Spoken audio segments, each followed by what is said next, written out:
Good morning and welcome to Cityline. It is with great joy I'm here today. My name is Chris Surface and I'm honored to be filling in for Amanda Westbrook in the comfy studio. Today's program is filled with some outstanding organizations. Later in this hour, we'll be hearing from Kareem Candy as he talks about his World Orchestra. There might even be some live music in there as well. Alchemy Skateboarding will teach us about how they help the community learn to skate, create, learn, and grow. But first, the Tacoma Historical Society will teach us how we can learn more about the Grit City. With me now is Jessica Smith, the managing director of one of Tacoma's most beloved organizations that helps collect, document, and share the unique history of our city. Jessica, welcome. Hi, thank you for having me.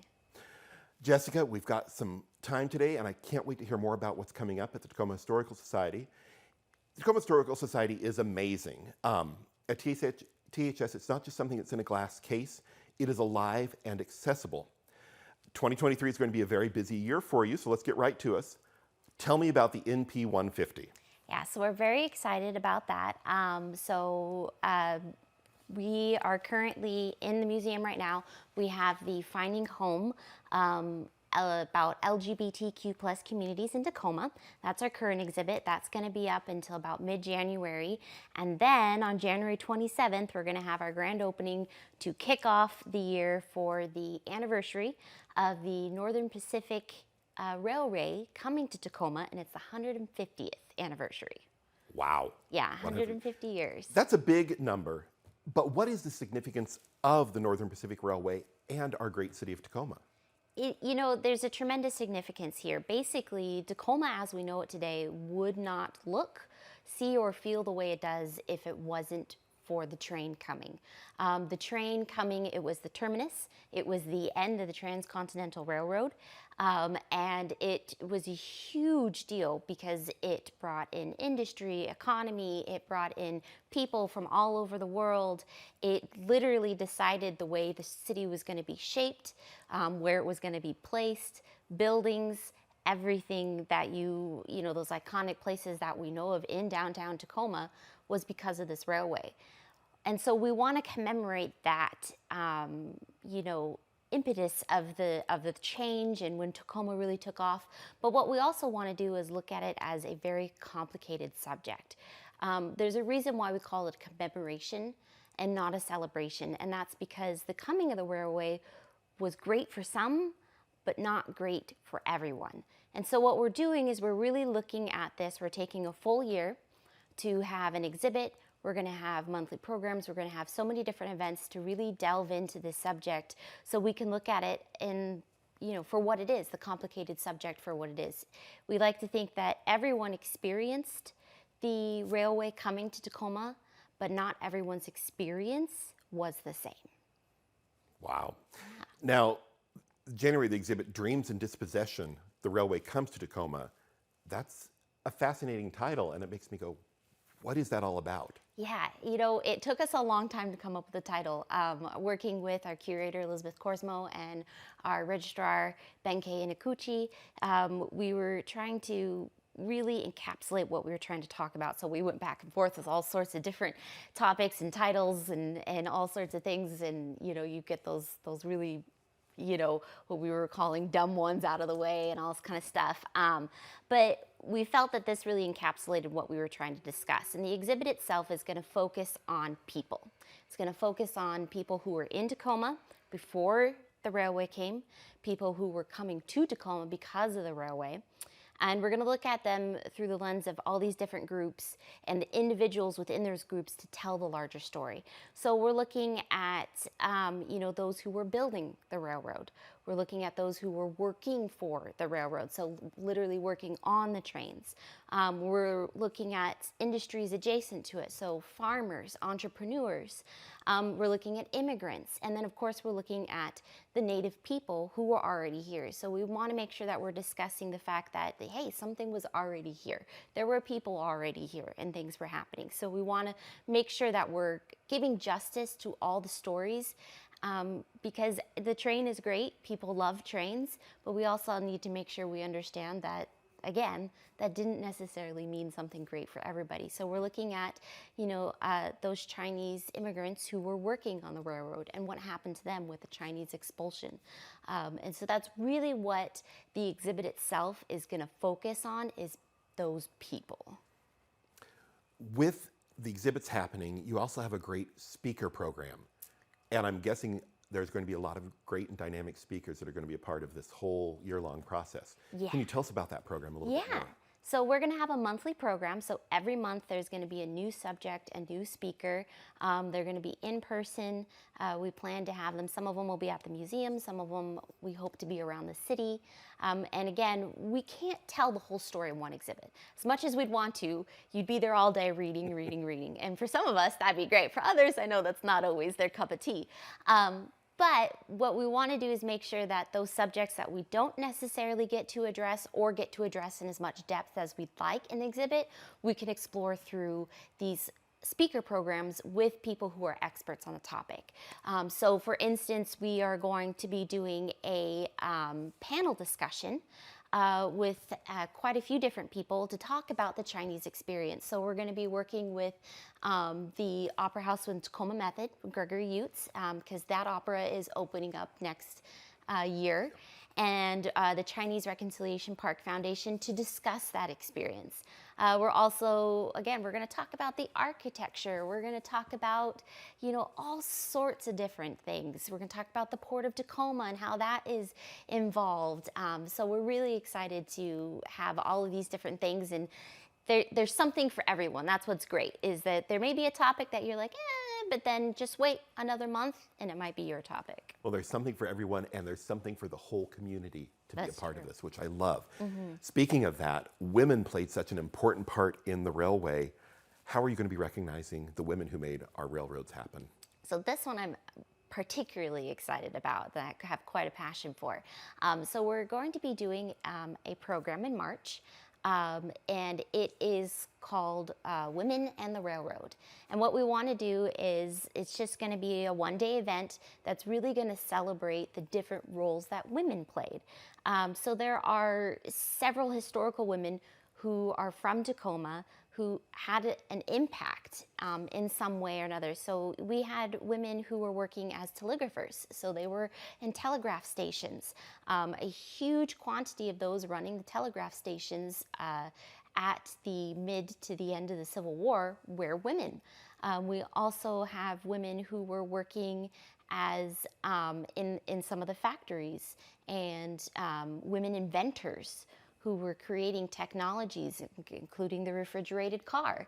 And so what we're doing is, this event is actually going to be at the UPS Collins Memorial Library. It's on March 25th. It's going to be free to the public, and we're going to have quite a few first-person interpreters who will be portraying these historical women, and you'll have an opportunity to talk to them about their lives, and also do some hands-on activities. What's also really exciting is that at UPS, they have the original collection of Abby Williams Hill. And Abby Williams Hill, she was a painter, and she was hired by the Northern Pacific Railway to ride the train and paint the different landscapes that you would see as you were riding the train, and then they in turn used that for advertising. So she actually, her husband stayed here. He was a doctor, he lived in Tacoma, so he would stay behind. She took her children, and this is in the early 1900s, she took her children and they would go camping, and she would just go paint. So she went to Yellowstone and all these different places, and UPS at the Collins Memorial Library has that collection of her paintings. So you're going to have an opportunity to actually see those paintings. They're also going to pull out some of her original documents for people to see from their collections as well. And we're going to have some speakers talking about some different things. So it's going to be great. It's going to be a lot of fun for everyone. This is great for kids up to adults, because again, we're going to have those hands-on activities, some make and takes, and it's just going to be a lot of fun. I'm very excited. March 25th, mark your calendars. Yeah. That, for the theater artist, to me, the live reenactment and interaction sounds wonderful. You also have something coming up in June called the Suffrage Special. Yeah. That's another title that just goes, come see me. Yeah, exactly. We're really excited about that one too, because again, this is really analyzing that experience of women and the train. With the train, it gave women sort of independence that they didn't have before, because now there's this vehicle of transportation that they can use. And so they're able to do things that might have been more difficult to do in the past, because you had cars that were specifically meant for just women. So the suffrage specials is this really neat story. It's basically in 1909. The AYP exposition was happening in Seattle. It's kind of similar to like a World's Fair. And some of the suffragette national leaders decided that this was a great opportunity to hold a conference of their own and to try to get some, publicity and recognition adjacent to the exposition. And so the widow of Henry Villard, who was a you could kind of consider him like a CEO of Northern Pacific Railway, basically got them a train car, and it was called the Suffrage Special, and they got on in Chicago, and they went from Chicago to Seattle, and they made several stops along the way. They would stop, they would give speeches, they would hold dinners, more people would get on the train, and so they go to Spokane, they pick up Emma Smith DeVoe, I apologize, who was a well-known suffragette leader, and she lived in Tacoma. At the time she lived in Spokane, but later she would come to Tacoma, and she was basically the representative for the state of Washington. And then they came and they stopped in Tacoma before going to Seattle, and they arrived and they were met with great fanfare. They were taken up to to Point Defiance Park, where they were given a tour, and then they were had a dinner there that was held by the Metropolitan Park Board. And then after that, they went down to the Tacoma Commercial Building, which still exists. It's a bank right now, but it's still there. And they had some speeches. So what we're going to be doing is we're hosting a afternoon tea. So this one, you purchase a ticket. It includes you get tea and all of the amazing foods that come with tea. We will have some first-person interpreters dressed as suffragettes, and then we will have a program where our curator is going to give a talk to talk about the historical events surrounding that, and then we'll actually have a performance by Barbara Callender and her partner, who will portray Emma Smith DeVoe and the events that were going on at that time. You are busy. Yes, we are super. You are busy. Yet, super busy. That took us up into June, yet you still have one of my favorite events in October, the City of Destiny Awards, the Festival of City of Destiny. What do we expect this year? Yeah. Top all of that you've already done earlier. I know. And that's not even all. We have something going on every month besides the speaker program. So I really encourage people to subscribe, to our list and follow us on Facebook to find out just all of those things, because that's just the tip of the iceberg. But basically in October, we're kind of culminating this event with the City of Destiny Festival. So it's a little, in the past, many people know that we've done the Destiny Dinner, which has been fabulous and great. And this year we decided we kind of want to mix it up. We want to do something a little different. So we're moving away from the kind of dinner venue, and we're opening it up as a festival for the whole city. Where it's actually going to be down at the Foss Waterway Seaport Museum. They're going to be hosting it for us. We're very grateful and very excited about that. It's a great venue, of course, if you've ever been down to the museum. And it's going to be what you expect a festival to be. There's going to be booths. We're going to have lots of different heritage groups and museums are going to be down there with their booths. We're going to have performances. We want to honor the fact that, again, with the train coming, this was a story for various different people. So many different immigrant groups were coming in that it really made the diverse city that we have today. So we plan on having lots of different performances. The Northwest Room is going to bring their community archives program down. So we're encouraging people to come out to tell their stories about, whether they have families that were involved with the train, or, how they think that anything basically. So they'll have a station set up where you can have your own, family personal documents scanned if you don't have a scanner at home. And then also there'll be a station to capture oral histories if anyone feels like they want to share. We're going to have some make and take crafts. There's going to be food. It's going to be fabulous. And again, this is going to be open to everyone. We want everyone in the city to come out and visit us And we're very excited. It's going to be a lot of fun. What a great reimagining of that event. That's wonderful. Now, for our viewers who may not know where the Tacoma Historical Society is, where are you located? What are your hours? How can they see what's going on? Definitely. So we are at 406 Tacoma Avenue. So right on Tacoma Avenue, kind of right behind Wright Park, right behind the Carpellis Museum, if you've ever been there. And we're open Wednesday through Saturday, 11 to 3. We have free admission.